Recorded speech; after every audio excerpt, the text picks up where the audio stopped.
اعوذ باللہ من الشیطان الرجیم بسم اللہ الرحمن الرحیم۔ یہ سب رسول جو ہم نے بھیجے ان میں بعض کو بعض پر فضیلت دی، ان میں سے بعض تو ایسے ہیں جن سے خود خدا نے بات کی ان میں سے، اور بعض کے اور طرح پر درجے بلند کیے، اور مریم کے بیٹے عیسیٰ کو کیسے کیسے روشن معجزے عطا کیے، اور روح القدس جبرائیل کے ذریعے سے ان کی مدد کی۔ اور اگر خدا چاہتا تو جو لوگ ان پیغمبر کے بعد ہوئے وہ اپنے پاس روشن معجزے آ چکنے پر آپس میں نہ لڑ مرتے، مگر ان میں پھوٹ پڑ گئی، بس ان میں سے بعض تو ایمان لائے اور بعض کافر ہو گئے۔ اور اگر خدا چاہتا تو یہ لوگ آپس میں نہ لڑتے، مگر خدا وہی کرتا ہے جو چاہتا ہے۔ اے ایماندارو، جو کچھ ہم نے تم کو دیا ہے اس دن کے آنے سے پہلے خدا کی راہ میں خرچ کرو، جس میں نہ تو خرید و فروخت ہوگی اور نہ یاری اور نہ آشنائی اور نہ سفارش ہی کام آئے گی، اور کفر کرنے والے ہی تو ظلم ڈھاتے ہیں۔ خدا ہی وہ ذات پاک ہے کہ اس کے سوا کوئی معبود نہیں، وہ زندہ ہے اور سارے جہاں کا سنبھالنے والا ہے، اس کو نہ اونگ آتی ہے نہ نیند۔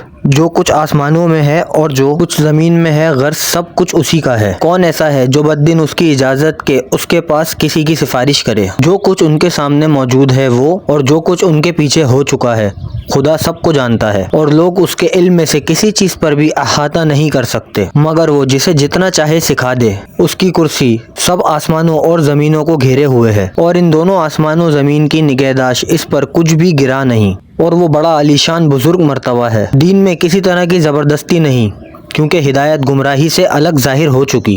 تو جس شخص نے جھوٹے خداؤں بتوں سے انکار کیا اور خدا ہی پر ایمان لایا تو اس نے وہ مضبوط رسی پکڑ لی جو ٹوٹ ہی نہیں سکتی، اور خدا سب کچھ سنتا اور جانتا ہے۔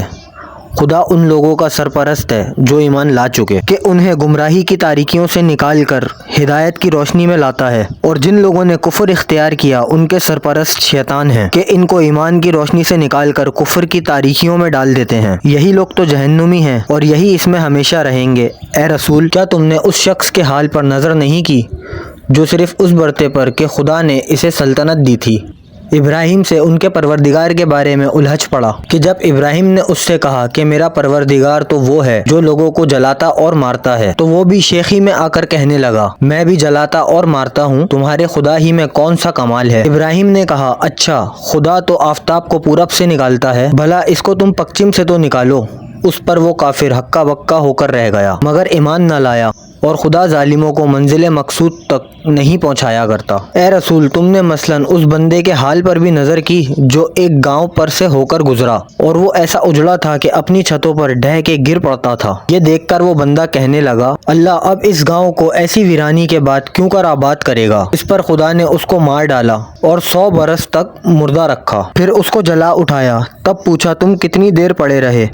غرض کی 1 دن پڑا رہا یا 1 دن سے بھی کم؟ فرمایا نہیں، تم اسی حالت میں 100 برس پڑے رہے۔ اب ذرا اپنے کھانے پینے کی چیزوں کو دیکھو کہ اپسی تک نہیں، اور ذرا اپنے گدھے سواری کو تو دیکھو کہ اس کی ہڈیاں ڈھیر پڑی ہیں، اور سب اس واسطے کیا ہے تاکہ لوگوں کے لیے تمہیں قدرت کا نمونہ بنائے۔ اور اچھا، اب اس گدھے کی ہڈیوں کی طرف نظر کرو کہ ہم کیوں کر ان کو جوڑ جاڑ ڈھانچہ بناتے ہیں، پھر ان پر گوشت چڑھاتے ہیں۔ بس جب ان پر یہ ظاہر ہوا تو بے ساختہ بول اٹھے کہ اب میں یقین کامل جانتا ہوں کہ خدا ہر چیز پر قادر ہے۔ اور اے رسول، وہ واقعہ بھی یاد کرو جب ابراہیم نے خدا سے درخواست کی اے میرے پروردگار، تو مجھے بھی تو دکھاوے کہ تو مردہ کو کیوں کر زندہ کرتا ہے۔ خدا نے فرمایا کیا تمہیں اس کا یقین نہیں؟ ابراہیم نے عرض کی کیوں نہیں، مگر آنکھوں سے دیکھنا اس لیے چاہتا ہوں کہ میرے دل کو اطمینان ہو جائے۔ اچھا، اگر یہ چاہتے ہو تو 4 پرند لو، ان کو اپنے پاس منگا لو اور ٹکڑے ٹکڑے کر ڈالو، پھر ہر پہاڑ پر ان کا ایک ایک ٹکڑا رکھ دو، اس کے بعد ان کو بلاؤ،